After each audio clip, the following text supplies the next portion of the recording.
Hello दोस्तों, कैसे हैं आप सभी। स्वागत है आप सभी का मेरे यूट्यूब चैनल पर। तो दोस्तों, मैं लेकर आई हूँ आप सभी के लिए आज एक और नई कहानी। तो चलिए दोस्तों, शुरू करते हैं आज की कहानी। एक समय की बात है, एक जंगल में एक महात्मा जी रहा करते थे।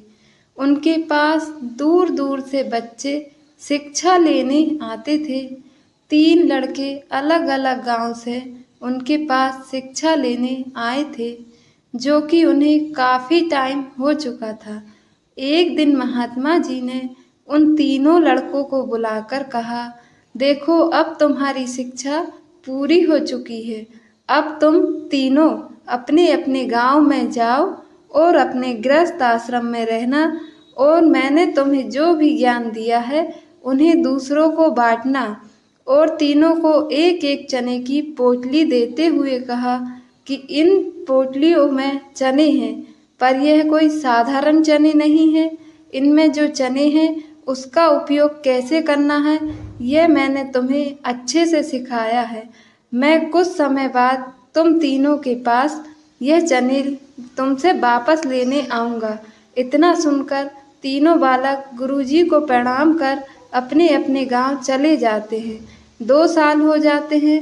तब एक दिन वह महात्मा जी एक शिष्य के गांव जाते हैं, तो देखते हैं गांव में घास फूस की झोपड़ियां बनी हैं, सड़क भी कच्ची है।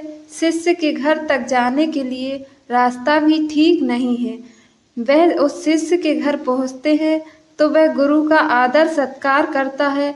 तो गुरुजी उसे बोलते हैं कि अभी तुम क्या करते हो। तो वह बताता है कि गुरुजी, मैं पास के गांव में मजदूरी करने जाता हूँ और अपना गुजारा करता हूँ। गुरुजी ने कहा, मैंने तुम्हें जो चने की पोटली दी थी वह कहाँ है। वह कहता है, गुरुजी मैंने बहुत ही संभाल कर रखी है, मैं अभी लाता हूँ। और वह गुरुजी को पोटली लाकर दे देता है। जब गुरुजी पोटली खोलते हैं तो देखते हैं सारा चना घुनकर बारीक हो गया है। तो गुरुजी ने कहा, इसमें तो चना है ही नहीं। तो शिष्य ने कहा, गुरुजी आपने ही तो कहा था चने को संभाल कर रखना। अब गुरुजी उदास होकर उस शिष्य को बिना कुछ कहे वहां से चले जाते हैं। और जब दूसरे गांव पहुंचते हैं तो इस गांव में कुछ कच्चे तो कुछ पक्के मकान थे। सड़कें भी ठीक ही थी, पर कुछ भी व्यवस्थित नहीं था।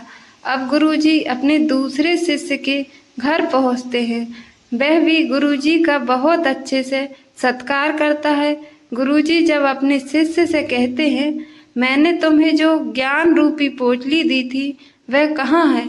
तो वह डरते हुए कहता है, गुरुजी मैंने सोचा कि मैं इतने दिन तक वह पोटली रखूंगा तो उसमें घुन लग जाएगी और सारे चने खराब हो जाएंगे, और इतने दिन इंतजार करने के बाद आप नहीं आए तो मैं सोचा कि शायद आप नहीं आएंगे। तो मैंने वह चने भूनकर और सारे गांव में आपके प्रसाद के रूप में बंटवा दिए, और फिर मैं अपने पास के खेत में मजदूरी करने लगा। फिर गुरुजी वहां से भी चले जाते हैं। जब वे तीसरे गांव में पहुंचते हैं तो यह गांव बहुत ही व्यवस्थित, गांव में बहुत सफाई थी। पर जब गुरुजी अपने शिष्य के यहाँ जाते हैं तो रास्ते में ही उन्हें गांव का मुखिया रोक लेता है और उनके चरणों में प्रार्थना करता है कि आज रात आप हमारे यहाँ रुक जाइए। तो गुरुजी उस मुखिया के घर रुक जाते हैं। तो वह रात को गुरुजी को चने की सब्जी खिलाता है। तो गुरुजी कहते हैं, ये चने कहाँ से आए। तो वह गुरुजी से के तीसरे शिष्य का नाम लेते हुए कहता है कि उन्होंने दिए थे। मुखिया के घर सभी लोग बहुत अच्छे विचार वाले थे। सुबह होते ही गुरुजी अपने शिष्य के घर के लिए निकल जाते हैं। जब गुरुजी अपने तीसरे शिष्य के घर पहुंचते हैं तो उनका घर बहुत ही बड़ा था। परिवार के लोग भी बहुत भक्ति भाव वाले थे, वे बहुत ही विनम्र थे। वे सभी गुरुजी का बहुत अच्छे से स्वागत सत्कार करते हैं।